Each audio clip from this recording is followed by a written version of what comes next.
தமிழ் முதல் பருவம் முதல் இயல்ல வளர்தமிழ்.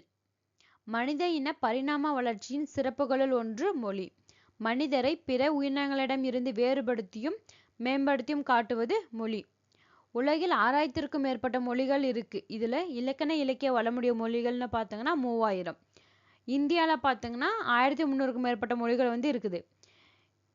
இந்த மொழிகளில் சில மட்டுமே பேச்சு வடிவம் எழுத்து வடிவம் இது ரெண்டுத்தையும் பெற்றிருக்குது.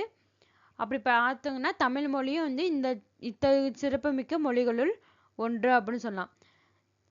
தமிழ் மொழி செம்மொழி அப்படின்னு செம்மொழி எப்போ செம்மொழியாக அறிவிச்சாங்க அப்படின்னா 2004 அக்டோபர் முதல் திங்கட்கிழமை தமிழ் மொழியை செம்மொழியாக அறிவிச்சாங்க. யாமறிந்த மொழிகளிலே தமிழ் மொழி போல் இனிதாவது எங்கும் காணோம் அப்படின்னு பாடியவர் யாரு? பாரதியார். என்று பிறந்தவள் என்று உணராத இயல்பினால் எங்கள் தாய் அப்படின்னு தமிழை சிறப்பித்து பாடியவர் யார் அப்படின்னு பார்த்தாங்கன்னா பாரதியார். தொல்காப்பியம் நமக்கு தமிழில் நமக்கு கிடைத்துள்ள மிக பழமையான இலக்கண நூல் அப்படின்னு சொல்லலாம். வளஞ்சொல்லி எழுத்துக்கள்னு பார்த்தீங்கன்னா ஆ, ஏ, ஔ, நா, ஞா இது 5 வளஞ்சொல்லி எழுத்துக்கள். இடஞ்சொல்லி எழுத்துக்கள் டா, யா, லா. இது எப்படி ஞாபகம் வச்சோம்னா இப்போ டயானா அது மாதிரி டயலா இது 3 இடஞ்சொல்லி எழுத்துக்கள். மற்ற இது 5 வளஞ்சொல்லி எழுத்துக்கள்னு சொல்லலாம். தமிழ் எழுத்துக்கள் பெரும்பாலும் வளஞ்சொல்லி எழுத்துக்களாகவே அமைந்துள்ளன. தமிழ் மொழியில் அதிகமாக பார்த்தீங்கன்னா வளஞ்சொல்லி எழுத்துக்கள் தான் அதிகமாக இருக்குதுன்னு சொல்றாங்க. ஒரு சொல் முதல்ல எந்த இலக்கியத்தில் இடம்பெற்றிருக்குது அப்படின்னு பார்க்கலாம். தமிழ் அப்படின்ற சொல் முதல்ல எங்கே இடம்பெற்றிருக்குது அப்படின்னா தொல்காப்பியத்தில். அந்த லைன் பார்த்தோம்னா தமிழன் கிளவியும் அதனோட்டொன்றி அப்படின்ட்டு தமிழ் ஃபர்ஸ்ட் தொல்காப்பியத்தில் தான் இடம்பெற்றிருக்குது. தமிழ்நாடு பார்த்தோங்கன்னா சிலப்பதிகாரத்தில் வஞ்சிகாண்டத்தில் இமிழ்கடல் வேலியை தமிழ்நாடு ஆக்கிய இதுனி கருதினை ஆயின் அப்படின்ட்டு தமிழ்நாடு சிலப்பதிகாரத்தில் இடம்பெற்றிருக்கு. தமிழன் அப்படின்ற சொல் அப்பர் தேவாரத்தில் இடம்பெற்றிருக்குது. தமிழன் கண்டாய் திருதாண்டகம்.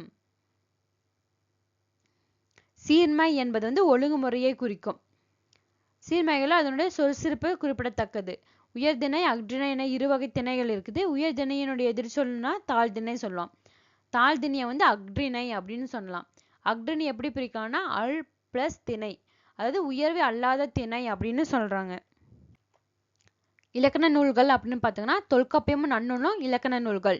8 தொகையும் 10 பாட்டும் சங்க இலக்கியங்கள்னு சொல்லலாம். திருக்குறளும் நாலடியாரும் அறநூல்கள்.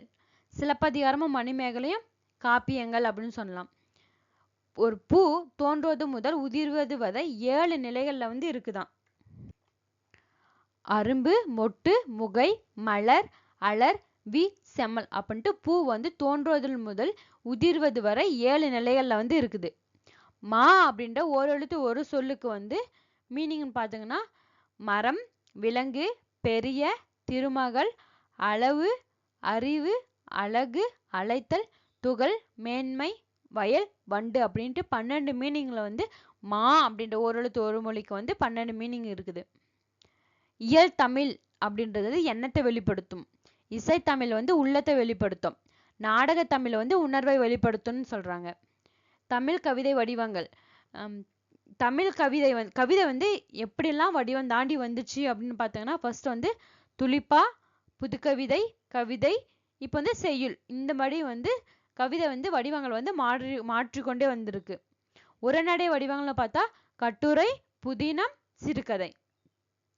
மொழியை கணினியில் பயன்படுத்த வேண்டும் என்றா அது எப்படி அமைஞ்சிருக்கணும் அப்படின்னா அது எண்களின் அடிப்படையில் அமைஞ்சிருக்கணும்னு சொல்றாங்க. கணினி மொழிக்கும் ஏற்ற நுட்பமான வடிவத்தை பெற்றுள்ளது எது அப்படின்னு பார்த்தீங்கன்னா எந்தெந்த நூல்னு பார்த்தீங்கன்னா தொல்காப்பியமும் நன்னூலும். இது போன்ற வீடியோக்கள் தொடர்ந்து பார்க்க நம்ம சேனலை சப்ஸ்கிரைப் பண்ணிக்கோங்க.